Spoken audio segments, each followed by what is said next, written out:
Okey, bismillahirrahmanirrahim. Assalamualaikum warahmatullahi taala wabarakatuh. Okey, alhamdulillah, kita masih lagi bernafas pada malam ini dan diberi kesempatan lah untuk beramal. Semalam saya kata saya nak live, nak live dengan tajuk yang samalah, iaitu Nakbah Negeri Kedah. Tapi dia ada kerja yang tak dapat dielakkan, jadi malam ni saya live lah. Saya pun tak ada nak kecoh apa, tiba-tiba boleh buat live macam ni. Okay. So biasalah saya akan selalu macam tu lah, saya malas lah. Saya tak expect untuk nak kena buat, bagi tahu apa semua. So rezeki masing-masing lah. Macam ni ya. Okay. Lah ni isu Palestin ni masih lagi berlarutan, tak habis lagi. Panjang lah kisah dia ni, ada macam-macam ulasan lah. Ada macam-macam cerita berkenaan dengan Palestin. Tiba-tiba adalah tokoh-tokoh ilmuwan kita yang turut bercakap tentang hubungan di antara Melayu dengan Palestin. Saya tak mau komen lah video tu, sebab ialah untuk tujuan menimbulkan semangat dan sebagainya tu, Allah alam bisawab. Tapi mungkin lebih kepada itulah. Okey. So bila kita cerita pasal Palestin ni, tidak dapat tidak kita akan teringat kisah Nakbah yang berlaku pada tahun 1948 di Palestin, bila mana tanah Palestin tu dirampas lah. Kemudiannya kemuncak kepada peristiwa Nakbah tu adalah dengan rampasan apabila berlakunya penyatuan Liga Arab untuk membebaskan Palestin pada tahun 68, 67, 68. Tapi akhirnya penyatuan Arab itu dikalahkan lah. Okey. Dan sampai hari ni Palestin daripada sebuah negara lah, dipecahkan kepada dua bahagian, iaitu Gaza dan apa dia panggil ya, Palestin lah, yang diperintah oleh dua parti, iaitu Hamas dan Fatah. Okey. Saya bukan nak cerita pasal Palestin tu. Saya rasa tuan-tuan pun lagi mahir daripada saya kan. Saya pun taklah faham, bukan tak faham, saya pun tak mengikuti sejarah di Palestin. Cuma bila kita sebut Masjid Al-Aqsa, yang ditunjukkan kepada kita tu adalah Dome of Rock. Kubah tu lah, apa, Dome of Rock tu lah. Sebenarnya Masjid Al-Aqsa tu depan lagi kan. So daripada segi gambaran cerita Al-Aqsa tu pun dah salah kan. So kita pun, sebab tu dia tak selesai kot Gaza dengan tepi barat ya. Al-Aqsa tu belakang tu, bukan yang kita tengok hari-hari warna biru tu. Itu Dome of Rock. Okay, tak apalah, saya tak mau cerita lah tu Palestin tu apa semua tu. Pulang pada tuan-tuan lah untuk ikuti perkembangan. Saya pun mengikuti juga. Cuma saya nak cerita pada tuan, kalau di Arab lah secara umumnya berlaku peristiwa Nakbah. Sebelum tu lagi berlaku revolusi Arab Spring yang membawa kepada kejatuhan Turki Uthmaniyah. Tapi di alam Melayu ni banyak orang tak perasan lah. Berlaku peristiwa Nakbah negeri Kedah. Kedah ni Allah Ta'ala bagi macam-macam kelebihan. Bagi macam-macam kelebihan, dan permulaan Islam tu bermula di Kedah lah. Walaupun mereka jumpa batu surat di Terengganu 1303 apa semua, tapi kita kena faham, kapal-kapal Arab, kapal-kapal pedagang Islam tu dia akan mai Kedah, baru dia pergi Terengganu. Bukan dia mai kat Terengganu baru pergi Kedah. Sebab daripada rekod-rekod yang ada, pada tahun 800 Masihi lagi, kapal-kapal Arab ni akan pergi ke Kedah, barulah pergi ke Terengganu. Cuma di Kedah ni banyak benda yang tersembunyi, tertanam, yang Allah Ta'ala tak izin.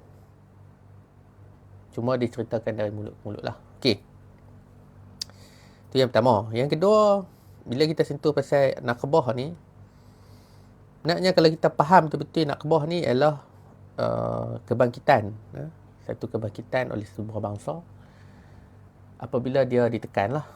Macam isu Palestin ni, kita tengok tanah-tanah dia dirampas daripada sebuah negara menjadi sebuah negeri yang dipecah dua. Macam tu juga dengan Kedah. Kalau tuan-tuan yang selalu follow saya ada share macam-macam peta, macam-macam lakaran.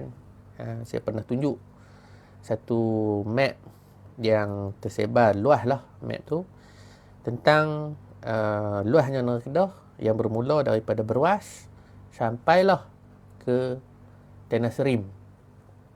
Tu dapatan yang saya buat secara tak rasmi. Tapi makin lama kita makin kaji, baru kita dapat satu gambaran yang lain. Kalau kita ikut kata Tommy Pires, dia kata Kedah ni sempadannya adalah di Sabak Bernam. Ni zaman Melaka lah, zaman Parameswara. Kemudian bila mai ke zaman Sultan Muzaffar Shah meluaskan kuasa sehingga ke Manjung. Okay. So Manjung tu dah jadi sebahagian daripada Melaka lah. Lepas tu barulah berlaku peristiwa-peristiwa lain yang tuan-tuan boleh rujuk dalam sejarah negeri Perak. Pagi tadi keluar diaspora bahasa, pengaruh-pengaruh bahasa di negeri Perak lah. So Taiping membawa sampai ke Manjung, cakap Kedah. Sebab tu Sultan Ahmad Tajuddin pada tahun 1843 dia kata kawasan-kawasan tu semua adalah Kedah hak asal. Termasuklah Parit Buntak, Batu Kurau, Kuala Kurau, apa semua tu semua adalah Kedah. Dan kalau tuan-tuan perasan, kalau tak salah saya, sebelum atau selepas kot kita pergi Kuala Kangsar, ada satu tempat nama Jerlun di Kuala Kangsar. Cuba cari map. Saya lalu 2 kali tempat tu. Kampung Jerlun. Kampung Jerlun di Perak. Tak tahulah kot orang Jerlun pergi buka kampung di situ tu. Okey. Itu satu cerita lah. Jadi Kedah ni dia sampai ke Phuket hari ni. Jauh lagi lah. Sampai Tanah Seri atas lagi. So bila naiknya dinasti Chakri. Chakri ni Cina. Cina daripada yang bergabung dengan Kursi Gelap Cina lah, daripada negara Cina. Jadi sikit demi sikit tanah Kedah ni diambil. Sikit. Termasuklah bila datangnya Perancis Light, orang putih, dia ambil Pulau Pinang. Dan akhirnya kemuncak dia adalah tahun 1821 bila seluruh negeri Kedah tu dirampas. Dirampas daripada kita lah. Lah ni tuan-tuan bayang macam mana orang Palestin tu mempertahankan tanah yang tersisa. Tebing Barat dan Gaza tu mempertahankan tanah yang ada sebab tak mau keluar daripada negeri Palestin tu. Macam tu jugalah dengan kita. Tok nenek kita dulu. Kata kita semua jadi pelarian.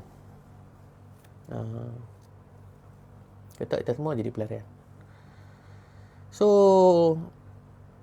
atas sebab nak mempertahankan sebuah negeri, bukan saja sebuah tanah, bukan saja segenggam tanah, tetapi nak mempertahankan sebuah negeri lah. Ini kata watan tadi ni, hubul minal watan. Mempertahankan apa tu, saya pun tak pandai nak tafsir. Jadi bila negeri Kedah tu diambil, dirampas dengan cara peperangan, maka bangunlah ulama-ulama seluruh alam Melayu, 4 sekawan Jawi. 4 sekawan Jawi. Tapi dia bermula di Patani dululah. Kemudiannya membawa kepada negeri Kedah. Akhirnya macam saya sebut, Syekh Samad Al-Albani, Syekh Al-Fatani menyeru kepada kebangkitan. Macam lah Palestin ni. Satu mufti Palestin kata, lah ni kita kena bangun. Dia menyeru kepada suruhan jihad kepada seluruh orang Islam. Jadi orang Arab pun pergilah. Macam kita ni, Syekh Samad dengan Syekh Samad yang menyeru lah kepada kebangkitan. So berbondong-bondong lah orang Melayu daripada seluruh alam Melayu. Daripada mana, selalu saya cerita dah. Daripada Filipina sampailah ke Sumatera. Sedekat-dekat manusia, sejauh-jauh manusia. Yang datang menyahut seruan jihad. Sebab ni Syekh Selamat Falim Bani jatuh fatwa ni, fatwa jihad dah ni. Jatuh hukum. Siapa yang main berperang, maka dia mempertahankan agama bangsa dan tanah air. So, mai punya ramai. Jadi semalam saya duduk sembang lah dengan kawan saya pasal isu Palestin ni secara tak langsung lah. Jadi kita ni sebagai umat Islam, bila kita tengok isu Palestin ni, kita semua nak pi. Saya sendiri pun teringin nak pi. Siapa tak mau pi syahid kan? Tempat tanah yang dijanjikan syahid. Tapi tuan-tuan nak tahu tak? Di seluruh tanah Melayu ni, Semenanjung lah, saya tak ambil Indonesia. Di Semenanjung saja. Di Semenanjung saja. Satu-satunya tempat berkumpulnya para syuhada. Ni perang lah orang kafir lah. Satu tempat je. Yang kita tahu lah, yang saya tahu setakat ni. Kuala Kedah. Tu tempat syuhada. Yang ada dalam 9 negeri Melayu ni, di Kedah. Melaka tu ada lah. Saya pernah pergi Melaka dulu. Mereka kata tempat makam Syekh Syamsuddin Sumatrani. Tapi tak ada lagi data daripada Melaka sendiri tentang mana mereka perang apa semua. So tak apalah. Melaka bagi orang Melaka buat je. Cuma di Kedah ni lah bagi saya satu-satunya negeri yang Allah Ta'ala bagi tempat syahid. Tu tanah orang syahid. Tanah syuhada. Dahlah kita negeri yang bernama Islam. Walaupun orang petikai apa semua negeri bukan pertama bernama Islam lah bla bla bla bla. Tapi 1136 ikutkan data yang kita ada, Sultan kita dah masuk Islam 1136 Masihi. So kita paling awal lah. Batu surat Terengganu 1303. Lepas tu Allah Ta'ala bagi pula anak murid kepada Syekh Abdul Qadir Jalani, iaitu Syekh Abdullah Al-Qumairi. Mai hantar ke sini mengislamkan Sultan Kedah. Azan yang pertama berlaku di alam Melayu adalah di Gunung Jerai. Masjid yang pertama dibina adalah di Gunung Jerai. Kita ni orang Kedah ni bangsa tauhid. Kawan saya kata, syok dia memang dia. Dia kata kita ni orang Kedah ni, kita lah umat Melayu pertama yang mendengar azan. Dengar azan bergema. Kita ni yang pertama. Selalu saya kata, sebelum ni saya kata kat tuan-tuan, apa-apa jadi perang, kita ni saf yang pertama. Orang Kedah ni. Kita ni lah. Sebab kita bersempadan dengan negara jiran. Dan sejarah pun membuktikan, sejarah moden pun membuktikan bahawa memang kita pun yang pertama menerima segala tekanan perang. Jadi Allah Ta'ala ni dah pilih ni tanah ni. Tanah kita lah, tanah negeri Kedah ni sebagai tempat permulaan segala-galanya. Cuma kita ni dilenakan, dibaringkan, ditidakkan. Segala sejarah kita disembunyikan. Tak ada orang korek. Ada orang korek, tapi dia jadi nak merapu. Adalah banyaklah benda saya dengar. Saya rasa macam tak masuk akal lah. Tak apalah, tu pandangan masing-masing. Cuma bagi saya hidup ni kita nak kena ada pembuktian tu. Agama pun kita nak kena bagi bukti. Oh macam ni. Takkanlah benda-benda lain pun kita tak boleh bagi bukti kan. So bila diseru, buat seruan ni, tanah Kedah ni hilang start tahun 1730. Hilang sikit. Tapi pasal masa tu Kedah ni duk kuat lagi kan. Pada zaman Sultan Muhammad Jiwa tu, dia anggap sultan, banyaknya sultan yang alim lah, Sultan Muhammad Jiwa ni. Jadi dia banyak mempertahankan, malah sempat memperluaskan kuasa. Rampas balik tanah-tanah. Tapi tak daya lah bila Cakri naik, bila dia bawa dengan geng Cina, bangsa Cina tu memang duk perang dah. Memang bangsa dia pun bangsa perang kan. Kita ni pun bangsa perang. Tapi nak lawan teknologi tu memang kita kalah lah. Dan apatah lagi, orang Melayu masa tu pun tak ramai. Dikatakan tak ramai lah. Okay. Jadi hilanglah tanah tu sikit-sikit. Sampailah tinggal Setui. Tu tanah kita yang awal yang hilang tu. Daripada Phuket tu tinggal Setui. Krabi apa semua tu semua hilang habis. Sampai tinggal Setui. Lepas tu naik perang musuh bisik, diseru. Yang data kita dapat adalah 30,000 orang. 30,000 ni yang main perang. Tuan-tuan bayang, kalau hari ni kita tengok di Palestin, kita ambil contoh lah tahun 60 masa perang Arab Israel tu no. Main kereta kebal lah, apa jet pejuang, apa naik lori apa. Sebab mereka negara tanah yang luas kan. Tuan-tuan bayang untuk nenek kita main dengan naik kapal, dayung perahu, duk dayung ni, nak main jihad ni, duk jihad sabir ni, nak mati. Kita nak pi perang salib kan, perang salib tak sempat. Orang Melayu ada lah dakwaan kata orang Melayu pernah sampai ke zaman perang salib tu, Allah alam. Takat yang saya baca, saya tak jumpa lah data apa semua tu. Sebab saya percaya bahawa perang salib tu dibawa kemudian ke alam Melayu ni. Sebab salah satu puncanya adalah untuk menjatuhkan Khalifah Uthmaniyah. Kita ni antara pendukung dan penyumbang terbesar kepada ekonomi Turki Uthmaniyah. Aku salah. Jadi dibuatlah percubaan untuk menjatuhkan negeri-negeri Melayu ni lah. Okey, bila diseru 30,000 ni, 30,000 ni berperang, main dengan macam-macam persilatan, main dengan macam-macam senjata. Akhirnya pi dengan satu kalimah tauhid, la ilaha illallah Muhammadur Rasulullah, berperang mempertahankan negeri Kedah. Walaupun bukan negeri mereka, macam kita lah. Macam kita nak pergi Palestin ni, ni bukan negeri kita, tak ada berkait pun dengan kita. Tapi kerana persaudaraan Islam, kerana kalimah tu tadi, kita pun main.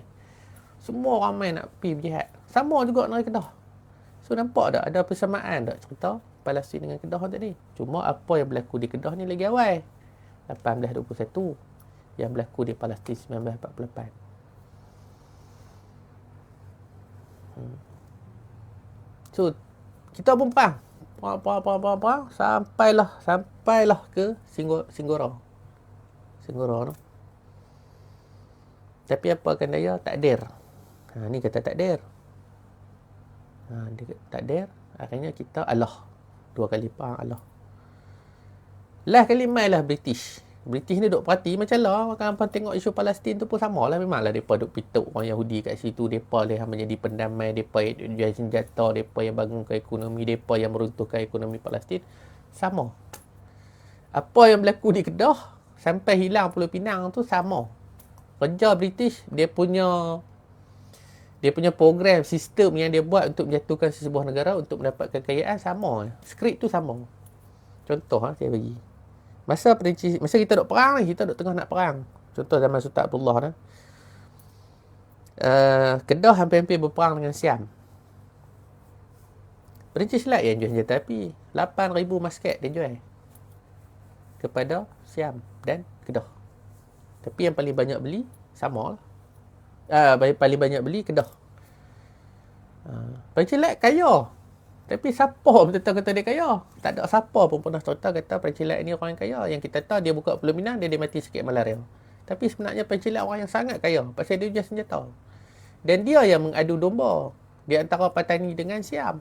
Dan dia yang menghantar laporan kepada Siam tentang siapa petani. Sebab tu Perancis dia boleh catat dalam jurnal dia. Dia kata bila aku tengok orang Siam seorang, orang-orang petani, dia bagi gambaran. Dia menceritakan bahawa orang petani itu ditangkap, diletak dalam dulang, kepalanya dipijak dengan gajah. Pasal dia ada time tu. Sama macam British lah. Kalau hampa tengok modern warfare ni, duk cerita kat CNN lah apa semua tu sama. Sebab benda ni benda yang sama. Benda yang tak pernah kita tak pernah nak terfikir benda tu. So skrip tu tak ada orang macam dia tak bocor lah. Cerita tu tak pecah. Dan belang tu tak pecah macam mana dia patok cara nak menjatuhkan sebuah negeri dan negara. Sama juga bila kita hilang Pulau Pinang tadi. Perancis ni dia main cara baik lah. Macam apa tengok Saddam Hussein. Saddam Hussein baik dengan Amerika, Bill Clinton apa semua. Dengan bini Hillary Clinton apa semua kan duk baik kan. Sampai Hillary Clinton lah kali mengaku kata memang sengaja kita bagi senjata bla bla bla, kita jual masa perang Arab Kuwait tu, kita jual senjata dekat Arab, kat Kuwait, dekat Iraq, kat Kuwait pun kita jual. Dan akhirnya kita pilih Kuwait sebab nak menjatuhkan Saddam Hussein. Sama juga dengan isu Pulau Pinang. Bila mana Percilat main baik tu. Baik. Okey, tak apa, bagi aku tanah sikit. Supaya aku boleh buat bis tentera. Dan kita akan bantu Kedah mempertahankan negeri dia. Tapi lah kali, tak ada apa pun. Sama juga yang berlaku di Iraq tadi ni. Amerika base dia asal duduk di Kuwait. Bila dia jatuh kat Iraq, baru dia ada base di Iraq. Sama. Kita ni duduk berperang dengan Siam. Bukan Siam betul. Bukan Siam yang betul-betul Siam tu. Dulu saya duduk kata Siam kan. Tapi bila saya duduk banyak kita baca macam rupanya mereka tu Cina. Bila kita sebut ni, saya kira orang kata resis kan. Tapi saya cerita ni sejarah. Yang mereka pun mengaku. Cuma mereka tak. Adalah 2-3 orang yang mengaku. Seorang adalah cerita dia. Saya tak mau cerita lah. Bahaya. Tapi macam tu lah. So, kan ada sebutan cerita Yahudi daripada timur. Yang sebut tu pun Raja Siam sendiri, baju rambut. Baju rambut yang sebut. Mereka ni bangsa Yahudi daripada timur. Yahudi Kaifeng. Itu sama tak? Dia cerita perjalanan cerita di Kedah dengan Palestin ni sama je. Cuma watak dia beza. Bangsa tu beza. Itu saja. Tapi kita ni selamat pasal bantuan daripada orang lain. Pasal bantuan daripada negeri Melayu yang lain. Akhirnya sebabkan kita ni dah tak boleh buat apa dah. British kata kena British ni. Dia kata dua. Dia bagi kata dua kepada Raja Siam lah. Dia kata kalau tak bagi balik negeri Kedah, kami akan serang Siam. Sebab apa? Sebab kepentingan Kedah tu untuk menyelamatkan Pulau Pinang secara tak langsung daripada segi makanan. Walaupun daripada ambil semampai. Tapi hasil mahsul yang banyak dijual, dieksport oleh Pulau Pinang ke India adalah Kedah. Kedua baru Perak. Bila mereka jumpa biji timah, barulah Kedah ditinggalkan. Tu cerita dia. Macam isu Palestin. Isu Palestin tu. Pasal apa British ke Amerika dia tak mau tolong? Pasal negara-negara Arab berpihak kepada mereka. Cuba hampa bayang kalau Arab Saudi semua negara-negara Arab tu tak berpihak kepada mereka. Agak-agak mereka akan bagi kata dua. Macam mana kena kat kita di Kedah ni. Mereka pun akan buat benda yang sama. So cerita dia sama ya tuan-tuan. Akhirnya selamatlah negeri Kedah. Cuma kita hilang lah pula. Kita hilang Setui, kita hilang Perlis. Tapi tak apalah, Perlis jatuh lagi kat tangan Melayu. Cuma bila kita hilang Setui tu, habis. Itulah yang last. Yang tak dapat balik. Tapi banyak orang tak sedar. Patani, dia Patani besar. Kemudian dia pergi Patani kecil. Dia gabungan antara dua dinasti. Dinasti Patani dengan dinasti Kelantan. So, dia ada 5 negeri dipecah 1831. Dipecah pada 7 1838. Kemudiannya dibuat Tesapiban. Gabung jadi 5. Kemudiannya buat dasar lain pula. Saya tak ingat bila. Tapi jadilah 3. Jadilah 3 macam ni. Tapi dia duduk dalam sempadan dia. Patani ni dia duduk dalam sempadan dia. Kita ni panjang. Hilang sikit. Lalas tinggal lah macam yang ada sekarang. Tu pun sikit lagi nak hilang semua. Tapi sebab Allah Ta'ala ni dah pelihara kita. Tok Guru pun banyak tempat kita. Saya kata tadilah. Segala-galanya di Kedah. Babak agama ni. Sebab tu tuan-tuan kita kena jaga betul-betul. Jangan jadi nak kebah kali kedua kat alam Melayu. Dulu-dulu orang betul-betul mengaji agama. Saya duk baca buku Syekh Yusuf Makassar. Tengah duk baca. Macam mana dia menyebarkan Islam. Puas lah dia pergi mengaji. Berkahwin dengan Sultan Banten lah apa semua. Zaman tu tak apa lah Islam tengah kuat. Semua orang pergi mengaji agama. Hak zaman kita lah ni. Kalau tengok Indonesia pun pelik tau. Kita tengok Indonesia boleh macam pun rakyat dia. Bukan macam dulu. Law ni perempuan dia pun semua bertatu habis dah. Hak lelaki dia cerita lah. Memanglah daripada hak mengaji-mengaji ni ada, bukan tak ada. Tapi suasananya tak macam 200-300 tahun dulu.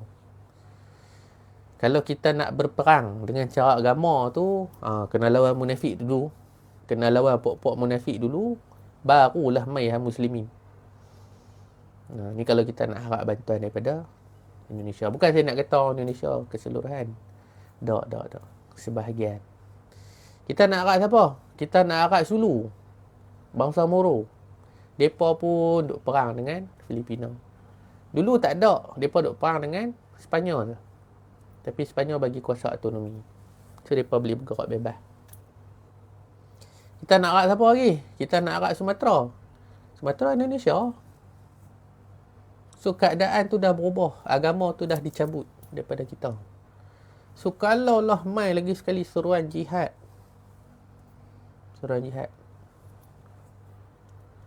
Wallahu'alam. Ni semua kuasa Allah Ta'ala. Mana nak tahu noh, dengan kekuatan yang sikit perang badar pun boleh menang noh. Tapi nak jadi ahli badar tu pun bukan biasa-biasa. Bukan macam saya ni duk sembang merapu dalam WhatsApp, dalam Facebook ni. Nak jadi ahli badar ni kena zikir sembahyang tak tinggal apa semua. So bila jadi peperangan tu susahlah nak kata noh. Susahlah nak kata. Ni duk viral-viral depa kata Indonesia dengan Malaysia ni anak Palestin. Negara orang kata bangsa Melayu, bangsa yang akan membebaskan Palestin ni adalah dua negara ni lah, Malaysia dengan Indonesia. Tapi bila kita tengok, bila saya sendiri tengok keadaan yang berlaku tempat kita ni, dia macam terbalik. Sebab yang faham agama ni, yang tengah mencari agama ni adalah orang putih. Belah Eropah, Amerika tu tengah gila-gila pula masuk Islam lah ni. Saya syok yang kelampau pasal satu video yang negro tu. Dia baca Quran, tafsir. Dia cerita pasal sains dalam Quran kan. Dia jumpa Big Bang, kejadian manusia, apa semua kan. So macam, saya sendirilah, ni personal saya lah. So, aku ni Islam tau. Kita baca Quran. Kita hanya baca Quran. Kita baca tafsir tapi kita tak faham pun tafsir. Kita tak faham macam mana dia faham. Kenapa dia bukan Islam? Dia tak payah baca pun Arab-Arab tu. Dia just baca terjemahan. Tapi dia baca bab sains. Dia cerita pasal Big Bang, kejadian alam, kejadian manusia. Semua tu dah dibuktikan oleh sains di negara mereka. So dia tak payah nak pergi pikak jauh-jauh. Dia kata Quran tu dah buktikan semua. Sebab Quran tu dia pegang satu ya. Quran tu ditulis 1400 tahun. Teori-teori ni semua muncul tahun 1900. Kita ni 1400 tahun. Islam tu duduk kat tangan kita. Tapi kita pun tak faham. Saya pun baru tersedar. Saya katalah video sebelum ni. Saya sekolah biasa, pendidikan biasa. Pendidikan yang tak mendapat agama sepenuhnya. So saya nak kena patah balik lah. Nak kena patah balik faham agama ni semua. Saya hilang 10 tahun. Saya kena catch up balik 10 tahun. Untuk faham balik macam mana struktur agama Islam ni. Tapi dalam masa yang sama, kalau kita tengok pun, bukanlah saya nak mengata no. 2-3 menjak ni je baru ada tok-tok guru yang cakap pasal sejarah. Tapi tak jumpa lagi lah tok guru yang cakap pasal sains. Tak timbul lagi lah. Dan saya harap lah, semoga-moga satu hari nanti adalah tok-tok guru pondok kita yang cakap pasal sains. Yang boleh dakwah dengan cara sains. Mendakwah cara Islam ni, mendakwah Islam ni dengan cara sains. Macam mana orang putih tu jumpa tadi? Macam mana hak negro tu jumpa lah. Dia baca tafsir, dia kata kejadian manusia ni mula daripada ayak mani, lepas tu jadi segumpal darah. Proses manusia lah kan. So kita ni belajar sains dah dulu ni. Belajar di sekolah, macam ni. Tapi tak ada siapa pun cerita kita. Sebenarnya semua ni contoh. Tiba-tiba cikgu kita kata, cikgu sains kata contoh. Dia kata semua ni Al-Quran dah cerita dah 1400 tahun dulu. Yang saya ajak ni ilmu yang orang putih munculkan tiba-tiba. Nampak? Macam mana kita ni nak pergi? Saya sendiri pun goyang. Tak kata anak Palestin ni. Kita pun tak faham. Saya tak kata tuan-tuan, saya dari saya sendiri. Saya pun baru tersedak. Quran ni duduk kat rumah baca je lah. Baca faham makna. Memanglah kalau nak faham lagi kena bahasa Arab. Tapi yang kita ambil tu adalah nasihat-nasihat dalam agama. Kita tak ambil keseluruhan. Kita sendiri dah beda-beda kita buat section. Ni cerita nasihat, ini cerita sejarah, ini cerita kejadian, ni sains. Hak sains ni aku tak faham. So abaikan. Sebab kita tak ada ilmu sains. Sebab kita tak dididik dengan ilmu sains. Daripada kecil sampai tua, duk cerita nasihat tu, duk ulang lah cerita Nu'man Hakim, kejadian Nabi Isa, apa contoh macam tu lah. So yang sains-sains sendiri ni kita pegang, sains ni orang putih yang jumpa. Tapi dalam masa yang sama kita sedar bahawa ilmu sains ni orang Islam yang jumpa. Algebra lah, apa, Khawarizmi lah, macam-macam lah, Avicenna lah. Kan?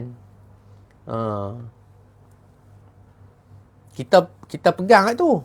Tapi ilmu yang diturunkan kepada mereka tu tak sampai kat kita ni. Nampak tak? Dia ada gap, loophole. Sama juga sejarah Kedah. Sejarah Kedah ni, dia ada loop. Dia ada lubang yang sangat besar. Tiba-tiba bila terbuka pintu tu, dia macam buka pintu. Satu pintu gua lah. Semua orang meneru masuk. Tapi semua orang teraba-raba. Aku nak cari apa ni? Ni jumpa satu benda. Contohlah, jumpa cincin. Cerita pasal, cincin ni. Padahal orang putih dah jumpa lama lah. Macam tu lah. Kita ada sebutir permata di tangan kita. Kita hanya tengok one side. Kita tak tahu apa fungsi batu tu. Contoh. Kita tak tahu apa. Rupanya batu ni boleh buat ubat. Rupanya batu ni ada aura. Contoh macam tu lah. Kita tanya orang Melayu, siapa bina piramid yang cakap jin yang bina. Betul lah. Dan saya pun goyang juga bila orang suruh kita ni anak-anak Palestin, saya pun goyang juga. Sebab saya dengar Ustaz Udaruddin kata teknologi terakhir manusia dalam tafsir, saya tak ingat surah mana. Dia kata adalah dengan tengok skrin boleh bunuh orang. Itu saya ingat lah. Tengok skrin boleh bunuh orang. Law ni siapa duk buat? Babak-babak nak pergi situ adalah drone lah. Drone. Orang putih duk buat drone ni. Duk main drone tembak. Tapi dia kata macam kita main tembak itik tu. Apa yang beranak tahun 90-an pernah main Game Boy, game yang tip tu, hampa tahu lah tembak itik tu mendatang apa. Macam tu lah. Kata, lebih kurang kata Ustaz Badaruddin. Ilmu tu, teknologi tu teknologi terakhir yang dicipta oleh orang Islam sendiri. Final teknologi. Lepas tu habis dunia ni. So, saya macam betul ke kita ni? Sebab orang putih tu, dia puluh-puluh tahun dia kapiak tau. Kita duk kata dia kapiak kan. Betul. Tak apalah, tu cerita lain lah. Cuma saya nak cerita yang malam ni fokus dia tu lah, pasal nak kebah tu lah. So, bila berlakunya perang tu, Allah Ta'ala dah pilih dah Kota Kuala Kedah tu sebagai tempat untuk syahid. Sampai hari ni pun tak selesai. Maknanya banyaklah tok-tok guru yang saya bawa jumpa, yang saya bawa mai ke Kuala Kedah. Banyaklah sebut cerita yang sama. Di situ tapak tu tapak yang bagi mereka tu tapak yang dimuliakan. Tapi disebabkan sejarah tu hanya berlegar dari mulut ke mulut, wari-wari, dia tak bertumpu kepada tempat tu. Jadi masing-masing pun terlepas pandang. Tapi bila bawa-bawa tok-tok guru semua, mereka pun cakap benda yang sama. Ni tempat yang baik, tanah tempat orang syahid. Bukan sikit tuan-tuan yang mati dalam kota tu, ribu. Dia macam pertahankan Al-Aqsa tu lah. Semua orang buat human shield mempertahankan orang mati. Yang saya ingat itulah Haji Abbas tu lah kali. Penjaga, kira kita panggil tok pengulu lah. Kalau di sana ada negara Arab tu, orang yang pegang kunci lah. Haji Abbas tu lah, dia lah yang mati di situ lah. Dia tak kira dengan perempuannya apa semua. So bila kita cerita pasal perjuangan Islam mempertahankan agama ni, kita memandang mulia kepada orang-orang Arab. Tak apa pandang mulia, bagus. Sebab tu pun mai pada nasab Nabi. Nabi pun orang Arab. Tapi kita ni pun Allah Ta'ala mulia kan. Allah Ta'ala bagi peluang kat kita. Allah Ta'ala bagi peluang kat kita dengan cerita para musuh bisik ni. Dan sebagai peringatan kepada generasi seterusnya bahawa tak ada apa yang mustahil kepada Allah Ta'ala. Dia boleh bagi yang senang, dia boleh bagi yang susah, dia boleh bagi bala kan. Dan saya ingat satu buku yang saya baca, kisah-kisah benar. Allah Ta'ala janji takkan ada satu negara pun yang akan aman setelah mana kamu melupakan dia. Setelah maksiat berleluasa, Allah Ta'ala turunkan bala. Kita duduk di Malaysia ni, tak main bala besar-besar ni tau. Baru kena tsunami sikit. Kita tak merasa perang. Lah kali perang tahun tu lah. Tahun 60 lah no, zaman Komunis. Tu pun bukan jauh mana pun dengan kita. 60 tahun dulu je. Dan tak mustahil akan berlaku perang lagi sekali. Bukan kita minta. Tapi itu janji. Janji Allah Ta'ala. So tuan-tuan, ambil lah iktibar. Dan tak mustahil sebab waris-waris perang musuh bisik tu duk ada. Sama juga di Palestin. Mati ni dia waris pula, mati waris pula. So waris orang-orang yang mempertahankan tu akan ada, akan tetap ada.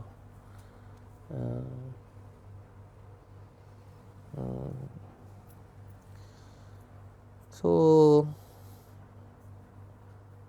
hari ni 8 bulan 12 lah, 4 hari lagi kita akan, saya terutamanya 12, 11, 11 ni kalau ikut kalender Hijriah adalah tarikh jatuhnya Negeri Kedah 202 tahun lah kejatuhan Negeri Kedah ke tangan Siam.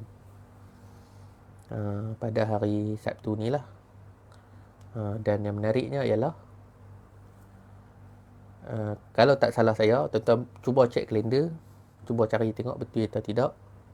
Perang tu pun berlaku hari Sabtu.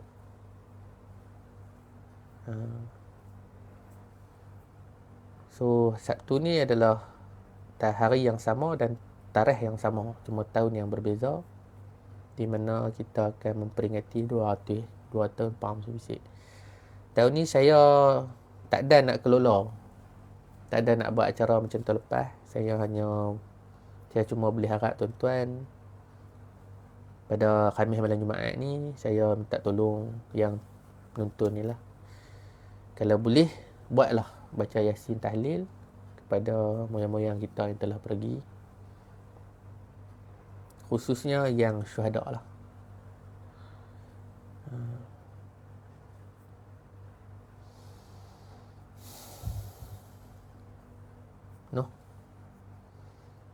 Itulah saja harapan saya lah. So tuan-tuan, kita dah merasai lah. Cuma kita generasi yang terkemudian hanya mendengar cerita-cerita dan kita tak merasai apa yang dirasai oleh mereka. Tapi Allah Ta'ala bagi kelebihan kepada orang Palestin. Mereka lihat, mereka dengar dan mereka rasa. Kita hanya dengar, kita tak lihat, kita tak rasa. Tapi benda tu dekat je dengan kita. Cerita perang musuh bisik ni saya rasa, bagi saya lah, saya sendiri saya rasa sangat dekat lah dengan saya. Saya rasa macam perang tu tak jauh lah dengan kita. So itulah, tak ada apa yang mustahil. Sejarah ni dia sentiasa berulang. Dan ambillah peringatan dan pengajaran. Kalau tuan-tuan perhati dalam setahun dua ni pun sudah berlaku sedikit sebanyak kebangkitan dan kesedaran masyarakat terhadap cerita perang musuh bisik ni. Alhamdulillah. Saya harap bukanlah sekadar kita ingat pada perjuangan mereka, tapi kita pun kena ambil iktibar bahawa nakbah yang berlaku kepada kita tu pun akan berlaku. Yang berlaku pada tok nenek kita pun tak mustahil akan berlaku kepada kita. Kalau tak pada kita, pada anak cucu kita. Jadi kalau benda tu tak lalu zaman kita, maka persiapkanlah anak-anak kita. Pasal itulah, pemuda berhati wajar tu 70,000 ya. Umat Islam ni ada bilion tu. Kalau nak pergi tu 70,000. Kalau kita ambil Indonesia dengan Malaysia ni 300, kita baca lah 340 juta. Yang nak naik kuda nak pi ke Imam Mahdi tu 70,000 lah. Tak main mana pun. Daripada 100 juta. No? So tu sajalah pesanan daripada saya. Apa-apa pun pada 11 dan 12 ni ada program di stadium Solidarity untuk rakyat Palestin. Jadi kalau ada kelapangan, mainlah no. Sambil-sambil kita mengingati saudara-saudara kita yang berada di Palestin. Janganlah pula kita lupa bahawa pada 12-11 ni adalah peristiwa kejatuhan Al-Qaeda 204 Mitsubishi lah. Walaupun kita dapat balik negara kita, tapi ada cerita di balik cerita yang begitu susah payahnya. Tu dia jatuh sama. Sabtu ni pun jatuh tarikh syahidnya Tengku Kudin bersama angkatan beliau lah. Angkatan Tengku Kudin yang last. Tarikh yang sama. Jadi pada hari Sabtu ni, bukanlah hari Sabtu no, pada hari Khamis ni khususnya, jangan lupa buatlah Yasin, baca Yasin, tahlil lepas sikit untuk nenek kita dan waris-waris perang musuh besi, insyaAllah. Itulah saya sikit banyak daripada saya. Jazakallah khairan katsira. Assalamualaikum warahmatullahi wabarakatuh.